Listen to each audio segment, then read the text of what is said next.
Hi everybody, welcome to this new webcast series featuring the South Ops Seasonal Outlook. I'm meteorologist Eric Drewitz. I work for the USDA U.S. Forest Service. So let's start off here by looking at the average temperature departures across California for the month of February. As you can see, most areas were slightly above average for February of 2025, with the warmest areas being out in the southeastern part of the state across San Bernardino County, Riverside County, San Diego County, and Imperial County, where you see there's widespread areas that were 4 to 6 degrees above average. The coolest area looks to be the Central Valley, where temperatures for the most part have ranged from average to 2 degrees above average. Looking at our percent of average precipitation for our water year so far as a whole. So the water year starts on October 1st, and we're looking at percent of average precipitation from October 1st of 2024 to yesterday, February 27, 2025. And as you can see, it's been a very dry, wet season so far.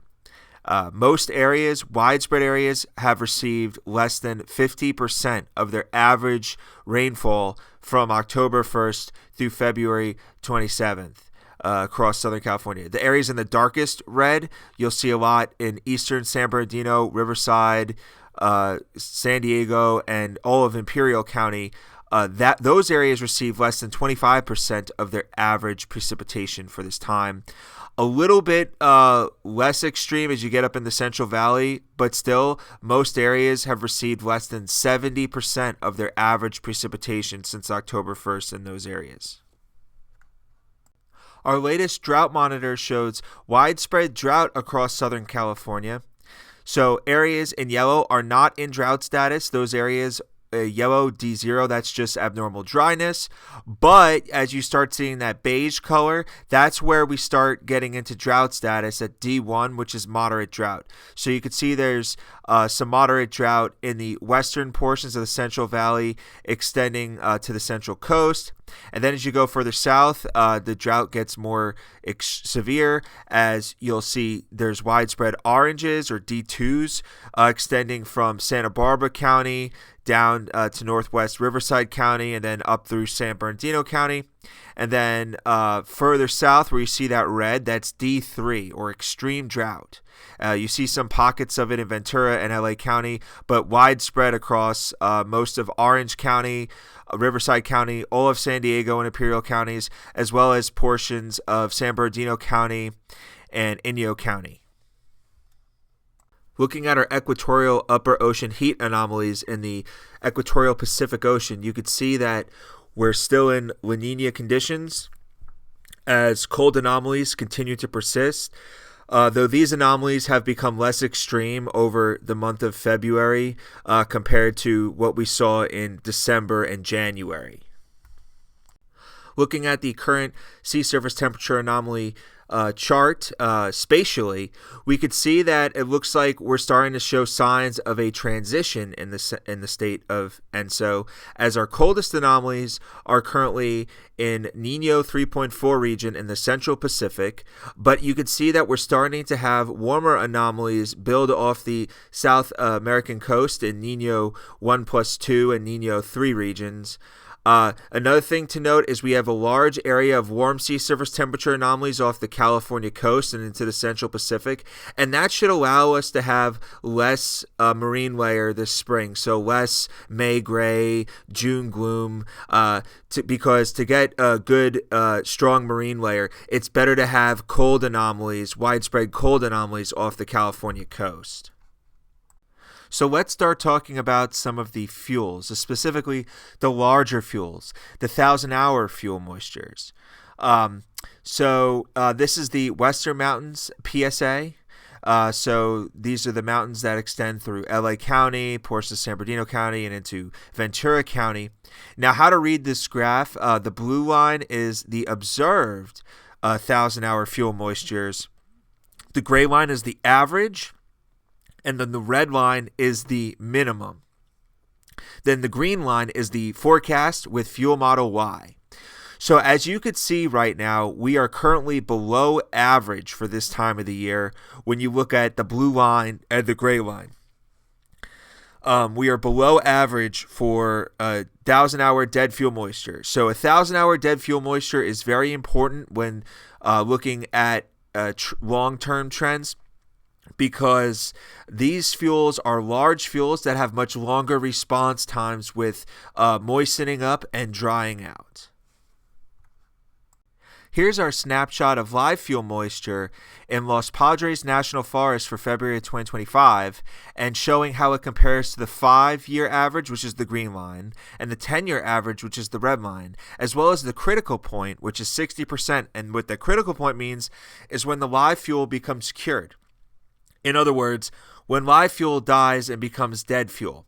So you can see the blue line, which is the 2025 values, we're way below the 5 and 10-year averages. We're still above the critical point, but we're still way below average for live fuel from the sample, the latest sample that we have from Los Padres National Forest.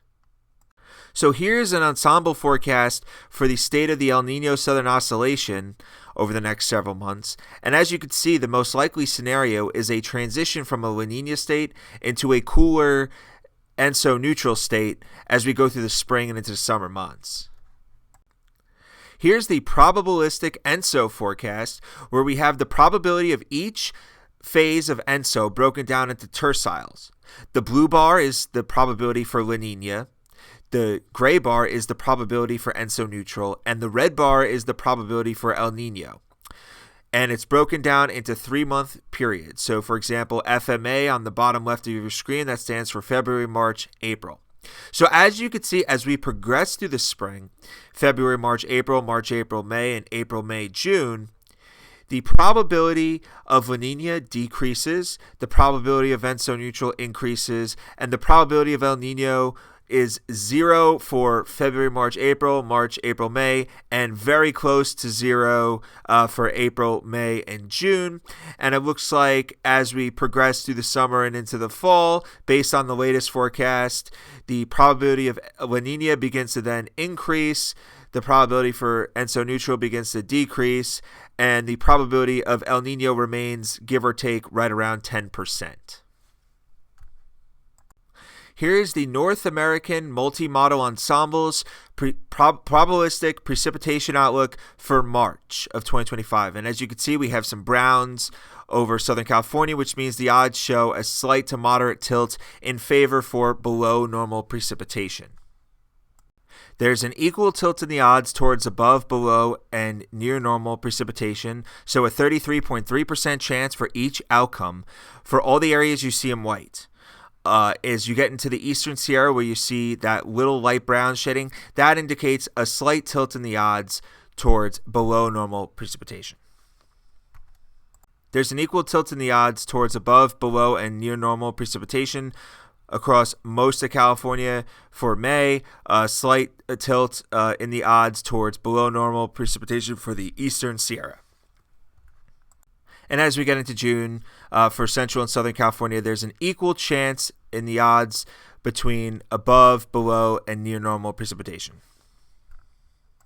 Here's the latest Climate Prediction Center precipitation outlook for March, April, and May of 2025. And as you can see, the odds show a slight to moderate tilt towards below normal precipitation across Southern California, with the highest probabilities in the southeastern corner of the state.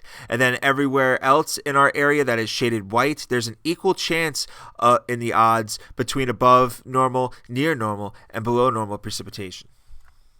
Now to look at the Climate Prediction Center precipitation outlook for April, May, and June of 2025, you can see that across Central and Southern California, the odds show a slight tilt towards below normal precipitation, where you see that light brown, or equal chances, an equal tilt in the odds between above normal, near normal, and below normal precipitation. So, what does this all mean for our large fire potential in Central and Southern California for the next 4 months? Well, in March and April of 2025, the odds show a slight tilt towards near normal large fire potential for all 16 PSAs. And then as we get into May and June of 2025, the odds show a slight to moderate tilt towards above normal large fire potential for the Southern Sierra, Western Mountains, Eastern Mountains, and Southern Mountains PSAs.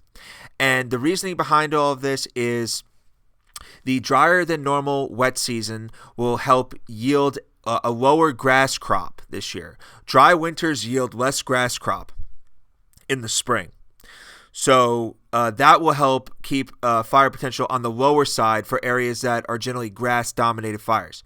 Now, the other side of the coin with a drier than normal wet season is larger fuels that are more likely, that have a much longer response time, both live and dead fuels when it comes to becoming more moist or more dry.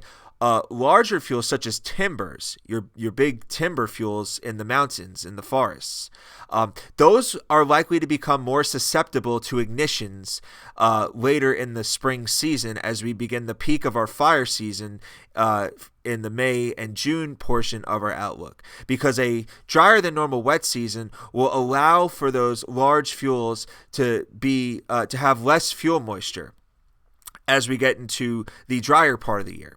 And due to that, they'll be more susceptible to ignitions. So that is why the odds tilt in favor towards above normal fire potential for those different regions, as I said. That concludes the monthly seasonal outlook webcast. The next webcast will be next month. See you all then.